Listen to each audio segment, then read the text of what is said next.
जानते हो कृष्ण, मैं जब भी जल में अपना प्रतिबिंब देखती हूँ तो मुझे केवल तुम्हारी छवि दिखती है। मुझे भी राधा की छवि दिखाई देती है। जानती हो क्यों? क्योंकि तुम तन की नहीं, मन की आंखों से देखती हो राधा। और जो छवि तुम्हें दिखती है वो तुम्हारी आत्मा की छवि है, जो कृष्ण है।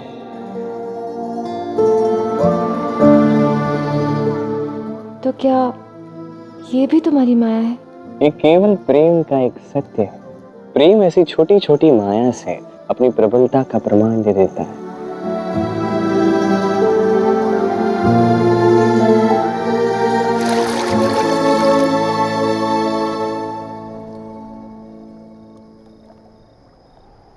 जैसे ये भी एक सत्य है। देखो, ये रंग ना मुझसे चढ़ा ना मुझसे उतर पाया है। क्यों? क्योंकि कृष्ण को रंग केवल राधा से चढ़ता है।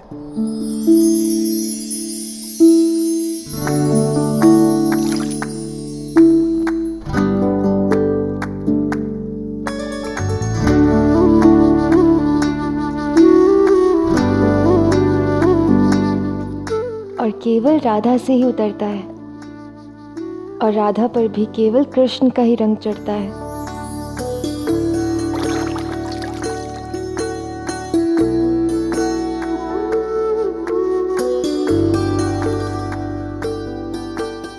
और राधा का कृष्ण से। क्योंकि ये रंग तन पर नहीं, मन पर चढ़ा है ना कृष्ण? वो इसलिए राधा, क्योंकि राधा ही है जो कृष्ण के मन, कृष्ण की आत्मा तक पहुंची है। और कृष्ण ही है जो राधा की आत्मा तक पहुंचा है।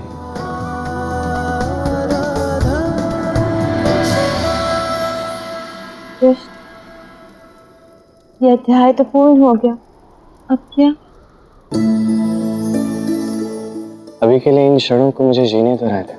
कल जो होना है वो होकर रहेगा, चाहे मैं चाहूं चाहे मैं ना चाहूं। किंतु राधा के संग बिताए ये क्षण, ये मेरे लिए अत्यंत अनमोल है। इतने अनमोल है कि कोई इसका अनुमान भी नहीं लगा सकता। कृष्ण, किंतु फिर भी मेरे मन में एक प्रश्न है भविष्य को लेके। पूछूं कि अगले वर्ष की होली भी हम ऐसे ही एक साथ मना पाएंगे? अगले वर्ष की बात कर रही हो? जब तक ये सृष्टि रहेगी, राधा और कृष्ण सदैव एक दूसरे के साथ ही होली खेलेंगे, मेरा वचन है।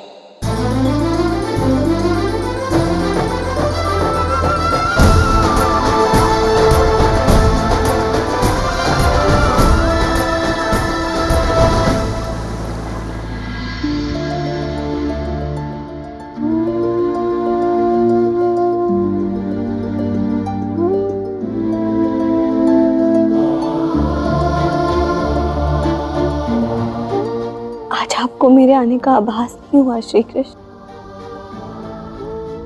आज मैं एक अत्यंत गहरे चिंतन में था रुक्मिणी। समय चक्र में एक बहुत बड़ा परिवर्तन होने वाला है। कैसा परिवर्तन? ऐसा परिवर्तन जो मेरे जीवन के उद्देश्य की पूर्ति का मार्ग भी बनेगा और कारण भी।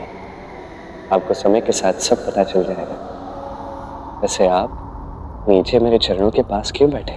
आज मुझे यहीं बैठने दीजिए श्री कृष्ण। आत्मग्लानि के इस बोध को आत्मसात करने दीजिए। आपने मुझे चिंता मुक्त रहने को कहा था और मैंने केवल चिंता ही की। इसी में मैंने पिताश्री को पत्र लिखा और भ्राता रुक्मी जैसे दुष्ट व्यक्ति को यहाँ बुला लिया। देखिए ना, मेरे कारण कितना बड़ा अनर्थ हो गया। युद्ध की स्थिति उत्पन्न हो गई, द्वारका पर इतना बड़ा संकट आ गया, केवल मेरे कारण।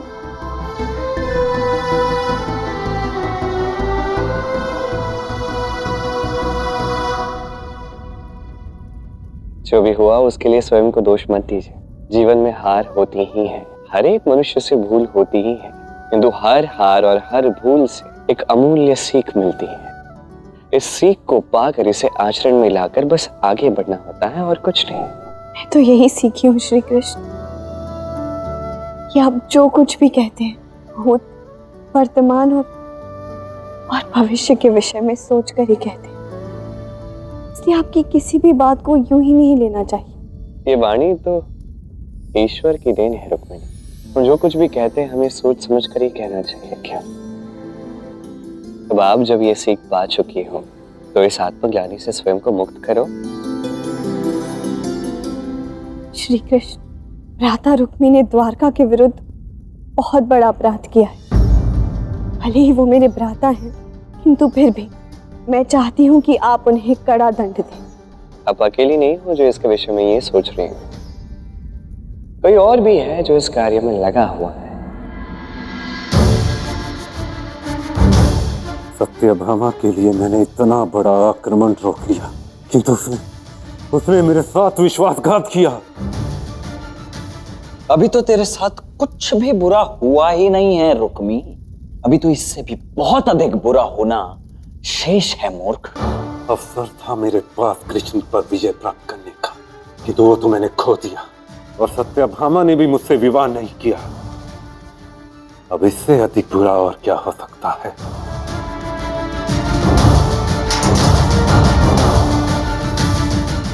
बुरा ये होगा रुक्मी कि कान्हा स्वयं तुझे तेरे अपराधों के लिए दंड सुनाएगा। आज तो तेरी मृत्यु निश्चित है। चल कान्हा के पास।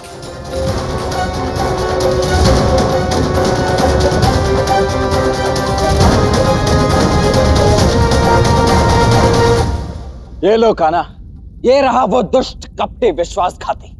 अब तुम स्वयं इसके अपराधों के लिए इसे कठोर से कठोर दंड सुना, किंतु वो दंड मैं स्वयं इसे अपने हाथों से दूंगा।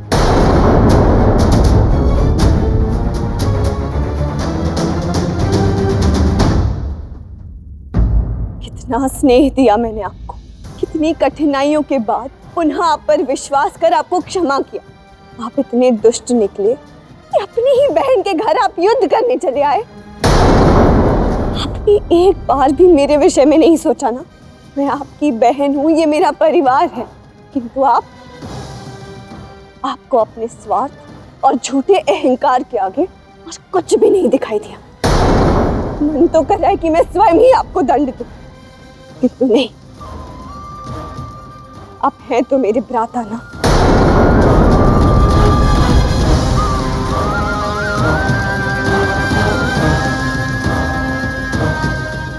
इसलिए दंड आपको श्री कृष्ण सुनाएंगे।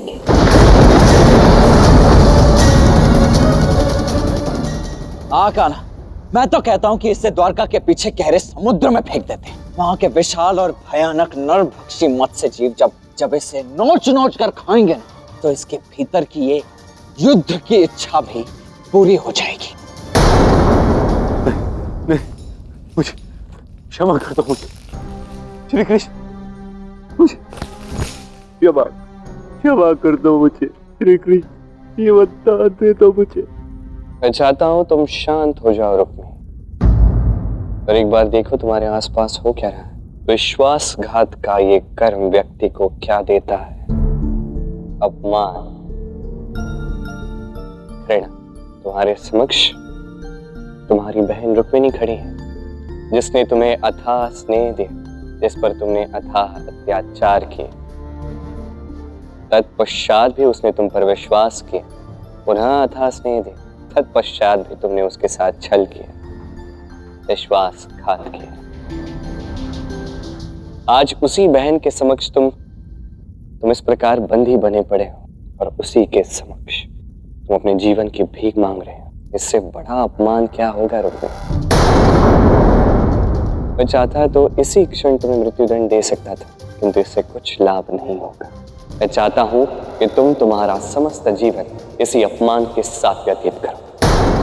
मैं चाहता हूं कि हर क्षण जब तुम श्वास लो, तुम्हें तुम्हारे व्यक्तित्व पर, तुम्हारे अस्तित्व पर लज्जा आए।